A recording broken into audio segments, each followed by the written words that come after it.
I have a separate question. It's not a myth, but I have a question on the saya. Are they made typically at the same place they make the blade? Are they made individually for the blade, or are they mass produced? How would you even fit a blade into a saya if it wasn't made in the same place?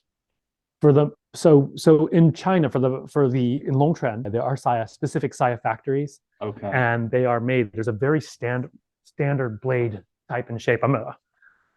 So this basically a 27.5 inch long blade, 2.2 centimeter sortie. Um, this is sort of a standard blade size, like probably 90 some percent of the swords coming out of Japanese swords coming out of Longchuan are that shape. And so all the saya makers make saya to that shape, which is to say, I mean, if someone makes a custom blade size, they just go to the saya maker and say, okay, we want to make, they'll give them the prototype of the blade, and then they will, make a copy and then just mass produce those as well. And so that's actually one of the slow things. Like people, they want, like Americans always want customized stuff. Yeah. And the big slow process for having a sword made in China is the saya. I mean, because the saya makers are already slammed. They have a lot of orders coming in. So if someone comes and says, I want this one saya, they're gonna like, okay, we'll do it. And then, we'll put you in the queue, but that queue is always shifting. And so they'll do it when they have time. Mm. 85% of the costs of these production swords is actually in the steel, the blade itself. Mm-hmm. This is something we do have customers that will buy a cloud hammer for the steel because they know it's probably the best blade on the planet for swords right now. Like a S5 or their S7, pretty much the best out there. Could their furniture, their fitment be a little better? Yeah, a lot of people just buy the blade, strip off all the stuff, and send it to Motohara to have, spend $1,600 to $1,700 to have a whole new. And they're getting the best of both worlds, right? They're getting Motohara's level of fitment and attention to detail and aesthetic with a cloud hammer blade. So there's a lot of people that do that too. So, and we actually have customers that will buy a sword and it's a platform. They'll then take it and customize it and buy a new tsuba. That's where it begins. They bought the sword, now they're going to buy their own tsuba, change the colors of the scabbard, rewrap it, do different things. It's really fun to see what people create, and then they make it their own. We love that. We have a Discord channel that Scott started up, discord.gg/RVA Katana, and we have a bunch of people who do a lot of customizations on their swords. It's an amazing community of craftsmen that are still doing it right here in America. So, and we're keeping them loaded with business. So we're trying to revitalize. You really can't complain if there aren't enough people polishing swords, if they don't get enough swords to polish. You can't complain there isn't anybody to make scabbards and handles for your cracked handle. There aren't, if nobody's doing it, nobody's getting business, there's no motivation or inclination to do it. So we have found several people that we're doing on the side that are now doing it a lot more because we built this community and now people are able to find them. So, and we're doing that for more and more elements of the sword, just have other Americans make stuff, we love it. That's going to be great because a lot of people always ask me, where do I get this done? Where do I get that done? We can just refer them to that forum, and that's going to be wonderful for people who want customization, because some of these guys have 2-year backlog. So yeah. Until now, a lot of that stuff was either secret or they weren't on social media. They were just craftsmiths in their house or their garage, and that's going to be really good. That's a whole other market that might be building up kind of behind you guys. We got guys that'll rewrap a handle for $150. Wow. And do it in a week. Yeah. And do it in a week. A week. That's kind of amazing. It's kind of amazing. So we're trying to find more and more people that are doing on the side that actually do really, really good job and give them a resource for them to be able to continue doing it and improve their craft, make a little on the side and serve. We all win, Now, when you guys go on social media and I see some of your live streams, I see that you answer the same questions over and over and over, and I love your patience because I don't know if I could put up with that. But here are some questions. I know you get these 100 times a night. In your store, which sword is the sharpest? They ask that 1,000 times. How do you answer that? So the answer is sharpness doesn't matter. Yeah. You can take a piece of aluminum and sharpen it to razor sharpness, but it won't hold the edge. So really the question should be asked, which has the best edge retention? Because seriously, we have 500 different types of swords in here, probably about 700 total swords. But I haven't gone to test every single one to see which one's the sharpest. And it does not really matter as much as which one has the best edge retention. Now, that being said, there is steel that will retain its sharpness to edge better. It could get CPM 3V, but that's very, very costly. Very costly, yeah. But for what we have, the ASAB 80 is probably the best retainer of that edge, meaning you're cutting with it more. Okay, good. In your store, this might be doubled up, but which store they say is the best? So that's an ignorance of purpose, I assume. Best at what? Best Yeah. performing, best for cutting what? Hard, soft targets, trying to, we hear these questions a lot, and we're patient because we like educating people. And a lot of people don't know. There was a time we didn't know, and we're still learning. So we don't diminish people or make them feel less because they don't, we really want people to ask these questions. And we don't mind answering them. It gets tedious. Most tedious question. Show me the Emma. It's the one-piece sword from the purple one-piece sword. Or you But then get the other question you said, show me your best sword, your hardest, I'm sorry, your sharpest, toughest sword. Those are kind of like the big questions we always Show hear. me your best sword for $100, Yeah, well, we can do that. Yeah, I think they think like the longest or the heaviest has value to it. It's so individual. It's so subjective. You can't really narrow any of that down unless they're in the store, and then you can kind of show them. Some people really like the long stuff, the nodachi, odachi, and the long tachi. Some people love those. Yeah, so try to have a little bit of everything for everyone. Here's a martial art question, since you're both martial artists. I'm going to be a jerk. My sport jujitsu, which I love, is the best martial art in the world. Koryu cannot hold up to Gendai Budo. Sport versus self-defense myths. What are some common myths you guys hear in the unarmed style of martial arts, that the new stuff is always better than the old, or vice versa? I don't know. We're both teachers. When somebody says, I want to learn to defend myself, but I don't want to study martial arts, what should I do? And I always say boxing and wrestling. Do those two things, and you can at least have the feeling that you can defend yourself in pretty much most encounters. The jujitsu stuff, I mean, I'm very opinionated on that as well. I mean, he's very opinionated about a lot of things, by the way. As long as it's making you happy, that's what's most important. We should be supporting each other and lifting each other. Not enough people are doing martial arts, and we all know, as martial arts instructors, as martial artists ourselves, that we have a solution for the mental health crisis affecting our people and our culture, and that is martial arts. It cultivates the mind. It puts you in that third space. It does something, and we need more people doing martial arts. And if they're doing a martial art that we don't think much of, but they got that ball rolling, we want to support them, and we want to expose them to different things. Hey, I do something similar. You might want to check it out. We don't want to mock or diminish somebody because just not enough people are doing sword arts, and not enough people doing martial arts in general. So whatever somebody's doing, and a lot of people just don't know. They don't know any better. A lot of people, they're Windows PC fanboys because that's all they've ever owned. That's all their mom and dad could ever afford. I feel so attacked. And now they think Windows is the best ever, and they say, I love computers. Windows. It's not the only computer out there, but that's all they've ever known. And there's a lot of people in martial arts have only ever been exposed to Karate Do or Aikido or Krav Maga or Brazilian JJJ. They don't know anything else exists. So I think we should definitely be supporting and not diminishing or mocking people. And there's too much negativity in our culture and society as it is. We should be really supporting. Again, a 20-ton ball of granite is hard to get rolling, but once you roll it, once it's rolling, you can push with the finger. And at least somebody's got that ball rolling through doing Taekwondo. And if they're finding a good instructor and they're happy, who would have a problem with that? A total jerk. Ultimately, it's up to the practitioner, not what they practice, and how they go and test themselves and make themselves better. My answer to this, I actually am very supportive of competitive sports martial arts. I think that because it puts you in a situation where someone is really trying to hurt you, in a sportsman-like way, hopefully.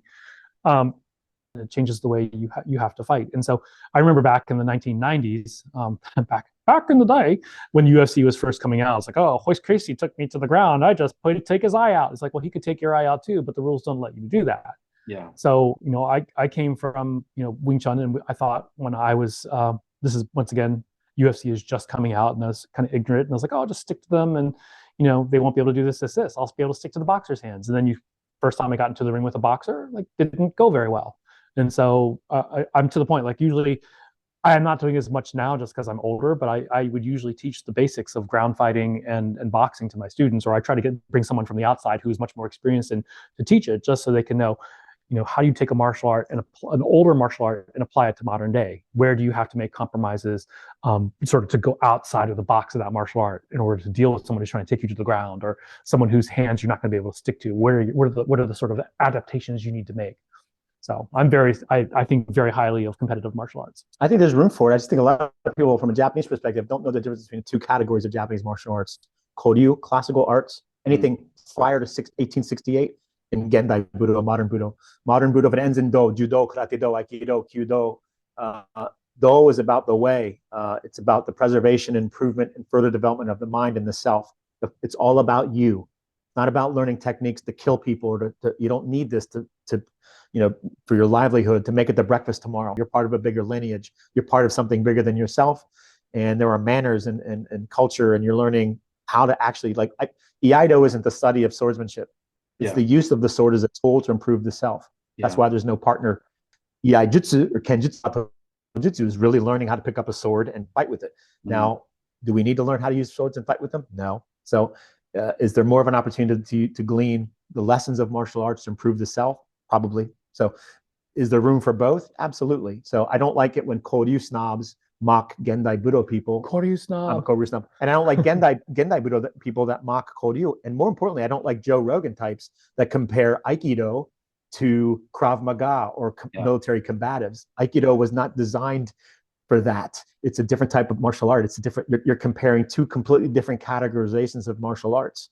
You're comparing military combatives, and a lot of people say judo. Judo originally, Jigoro Kano's judo had striking. It had a temiwaza, and he took it out to make it more safe. Yeah, judo used to actually be much more lethal than it is now. But you have to make compromises for the sport aspects. But that's actually another thing, was that back in the right when there was a revival of martial arts in Japan, because for a while there it was banned. The dos were allowed, but the jutsus were not. Yep. And so you had all these people doing jujitsu where they were learning lethal techniques, but you can never practice a lethal technique to finality, otherwise you would run out of training partners. And so you had people like judo people, rolling with jujitsu people, and the judo people were always winning because they were practicing day in, day out against uncooperative opponents. But all Japanese jiu-jitsu, all of them have standing, kneeling, and ground fighting. There isn't anything unique to Brazilian jiu-jitsu. Nothing. All classical Japanese Japanese jiu-jitsu, all of them have standing, kneeling, and ground fighting. So this is where education has been a big problem. A lot of people just don't know Nihon jiu-jitsu or classical jiu-jitsu. They can't even spell the word. But don't get me started. Or even pronounce it. Yeah. Yeah. Yeah, last week we were at Mr. Hayes' house, Stephen Hayes, and he lives not far from here. And I said, creating Toshindo, which he did in 1996, 97. He said, look, I wanted a martial art that was dealing with realistic attacks in America. He's like, no one was addressing hook punches.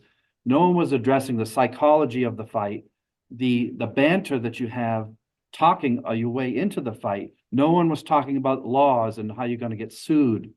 And he's like, so the purpose of my martial art, his martial art, and the one I study as well most of the time, is about self-defense. It is not about getting into the ring.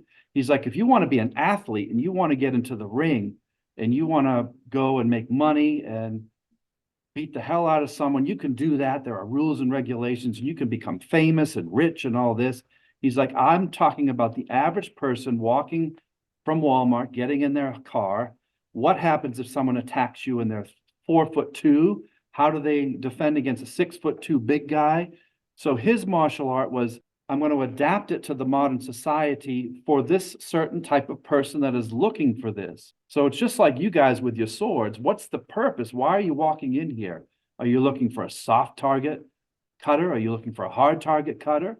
Are you looking for something to display and impress your friends, but you're never going to take it down? It's the same. The sword and the unarmed combat, we have the same myths and the same prejudices that come. And I find that when you get older, you become more open-minded. You become maybe more opinionated, maybe less. I'm becoming less opinionated as I get older, because I just want the next generation to keep the darn thing going. And that's what you guys are doing with your swords. You are literally inspiring the next generation so that these things don't die out, the things that we love. They keep going. It's so important that we get the young people not fighting with each other, jujitsu versus karate. No, it's about coming together and saying, look, we're not going to be here much longer. You guys have to take this over, and you better know your stuff. You better not get stuck in these myths that we see every single day on the internet. It's just my opinion. Yeah. There's a lot lost in translation too. So I think there's a lot of, for example, there was a particular kata that my teacher in Japan was teaching. At the end of the kata, you died. You failed. Yeah. And some Americans had learned the kata, and they came back to the United States, and they were teaching it And they realized at the end of the kata, they died, they failed. And they were like, well, that can't be right.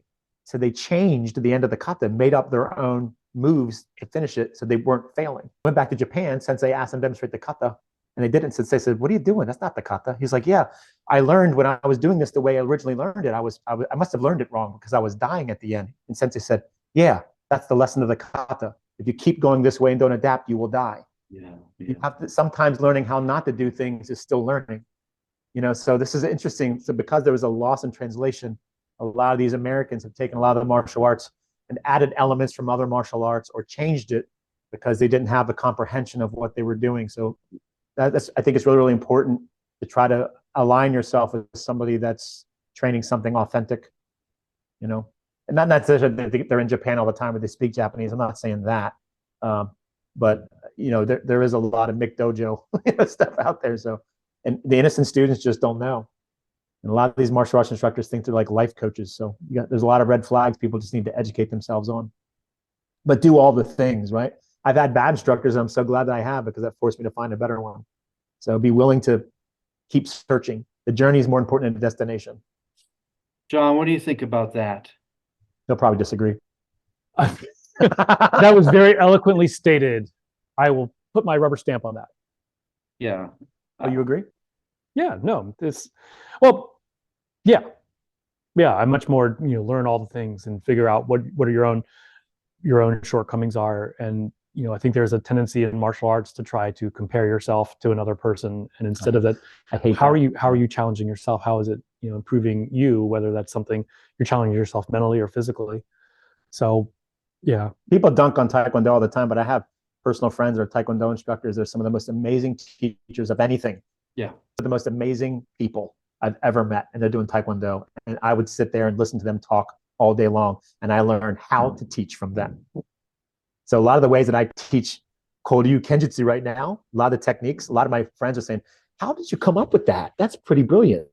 A Taekwondo guy uses this way of teaching this, and I stole it. And they're like, that's brilliant, There is a tendency, I think, like, for example, Taekwondo probably had its heyday, in after school programs and these dojos that were sort of like a daycare.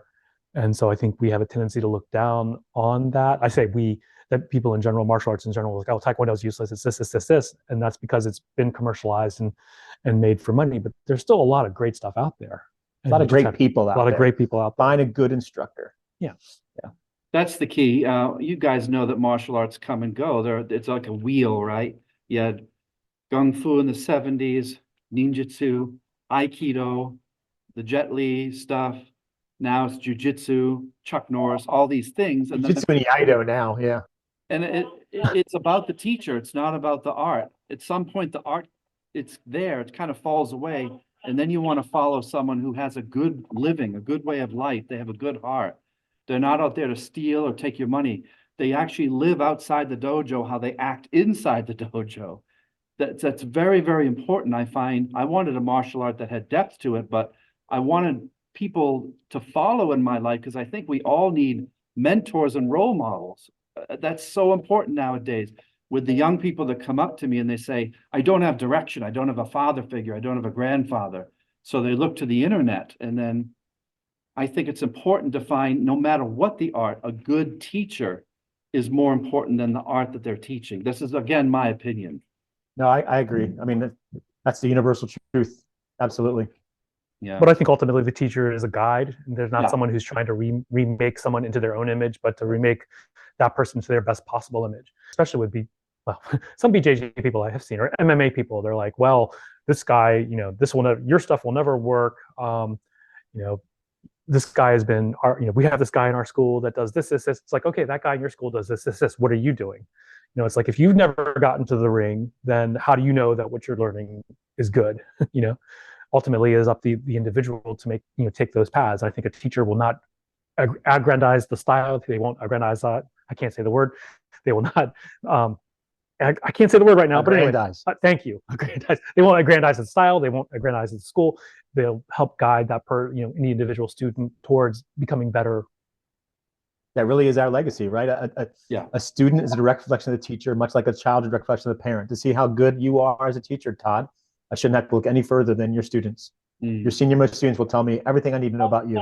I don't have to see you do anything. I don't have to hear you say a word. Your senior most students will tell me everything I need to know about you. And so I think your students obviously speak well for you, and that says a lot. So I hope that my students, I have a lot of students in Japan. One just got back for 6 months, and he was told that his manners were so good, it afforded him additional training opportunities. And I felt that was, he reflected on me, my dojo, my teacher, my style in a very positive way. And he saw where good manners opens doors, bad manners closes doors. And so that made me most proud, not his martial arts skills, but his mannerisms. The Japanese didn't know him, but based off the way he presented himself, he showed that he had a good teacher, a teacher that was mindful of these things, and the doors opened. So, yeah. Here's a small myth.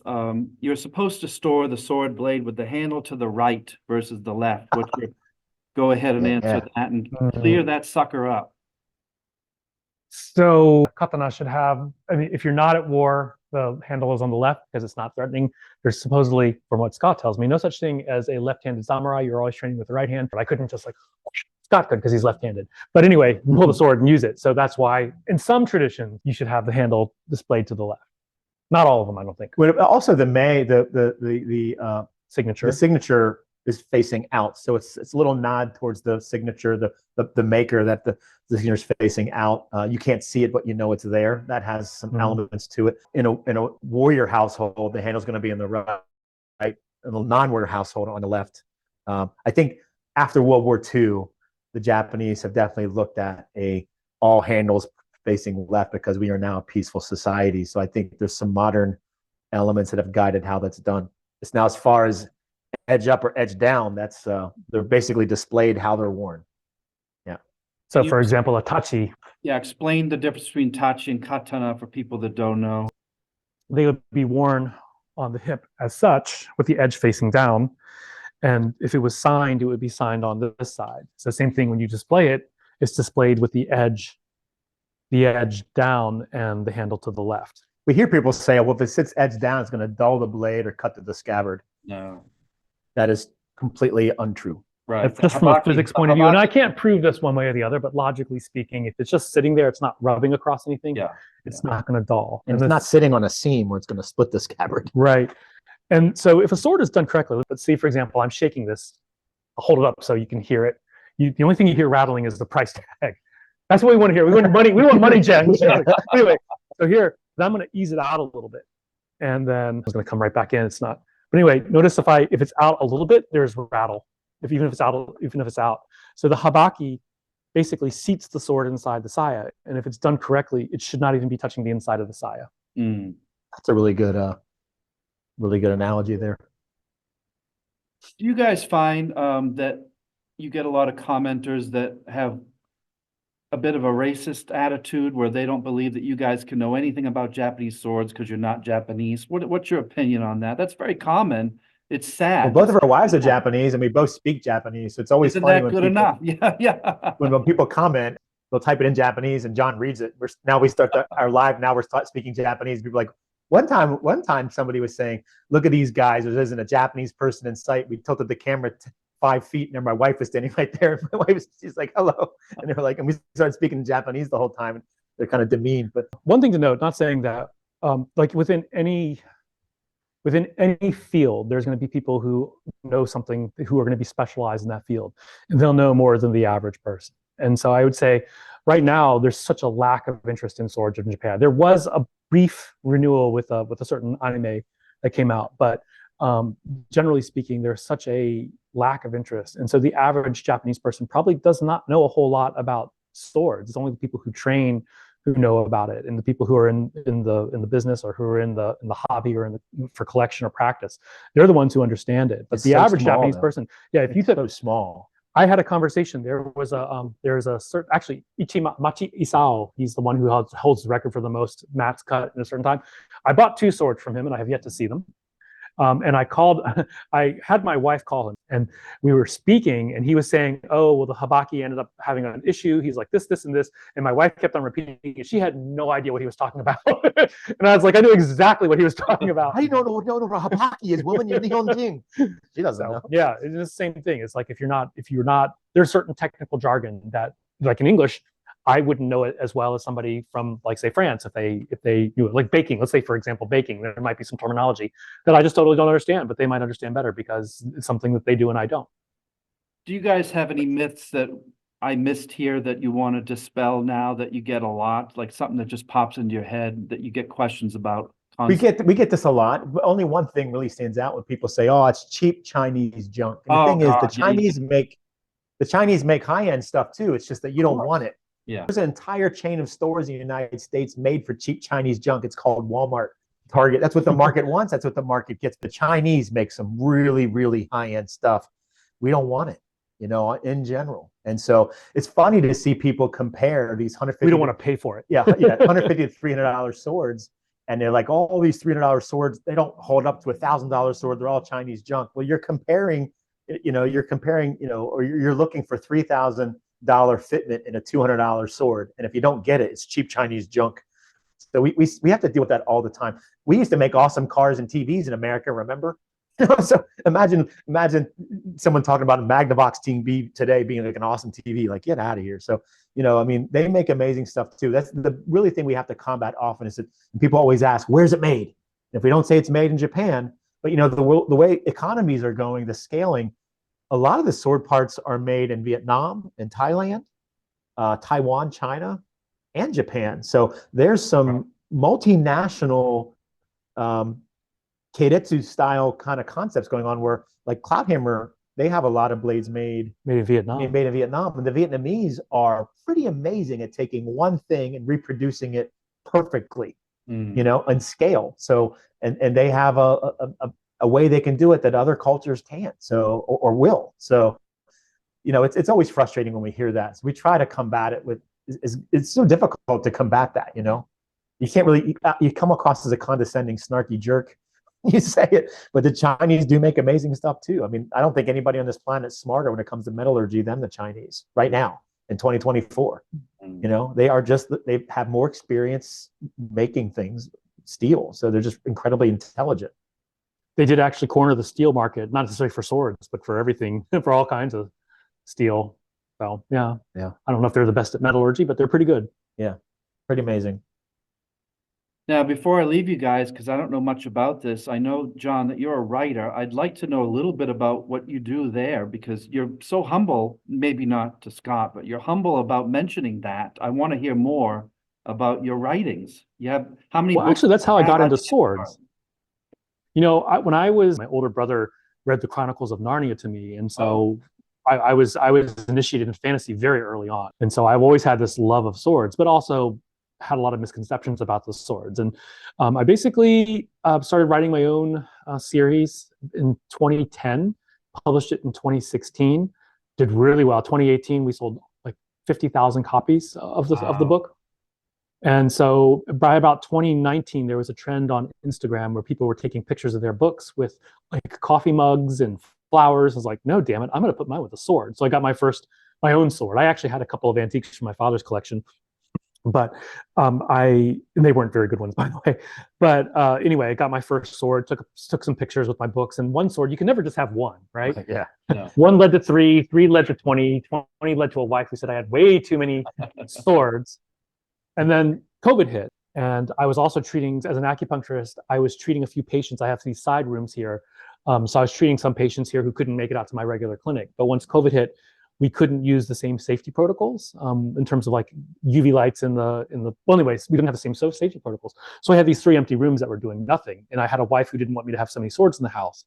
So I was like, in December of 2021, I opened it up. It was just this one room. I'm going to move this over here so you can do a tour here. So there's this one room in here, originally the sword store, and it was just this one. It's about 10 by 8 feet. And we had about 60 swords on racks in here.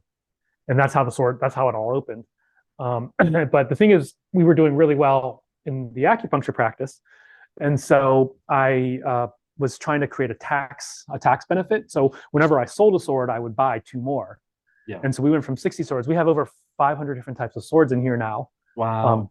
And took up more and more space of the martial arts school. So originally, now I'm building 3 more racks, and now not originally, but after we moved out of this room, we had racks that came up to right where we're sitting now, and then later we added another rack. Just kept on getting more and more and more. And then we created relationships with the forgers in China. We have a lot more now than we used to. They got a guy in the US, you know. Yeah. Oh, but we were talking about books. I just went off on the swords. I had just come from Asia, not just come from Asia, but I had spent like 4 years living in Taiwan and Japan. And so I exposed a lot to the media there and how they portray their heroes. And so when I started writing, I created like an Asian style fantasy. And so those are kind of, there's a lot of martial arts in them originally. And so those are the ones that took off. And if you ever want to check it out, it's called the Dragon Song Saga. I was going to say, is it one series, same characters, or does it bounce around in universes? But I have 2 complete series, which cover, there's the Dragon Song Saga, which starts with Songs of Insurrection, and that follows one character. I'll give you the pitch. It's about a misfit with a perfect voice to evoke the lost magic of dragon songs, only there are no teachers, so she has to figure out by observing the other kinds of magic in the world. Book 1 centers around a lute made from a dragon scale, and only a dragon singer can coax the magic out of it. She has to learn how to do it before her father, the emperor, marries her off to a tyrant. Also a spy thriller conspiracy where 2 snarky ninjas have to uncover a plot against the throne. All comes together in an explosive ending. 4-book complete series, action adventure, backstabbing and betrayal, just like my daily life. Wow.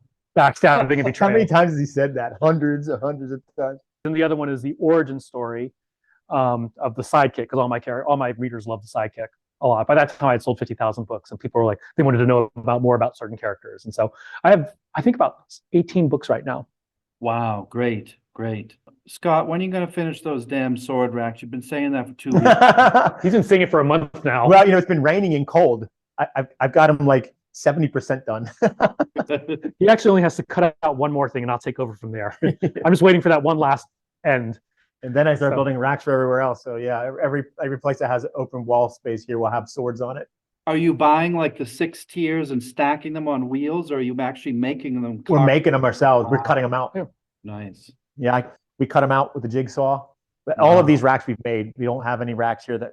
Well, some of the wall racks we got. A couple of the wall racks are like 8-tier racks you could buy. Look at that. It's just that's just one I cut out. It takes a long time to cut one of these. How many does that? And then they hold? break, and you have to glue them back, and yeah. Yeah, but so I just How had to many make go 6 on of these. there? How many will that hold? That'll hold 34. 34. Wow. Yeah.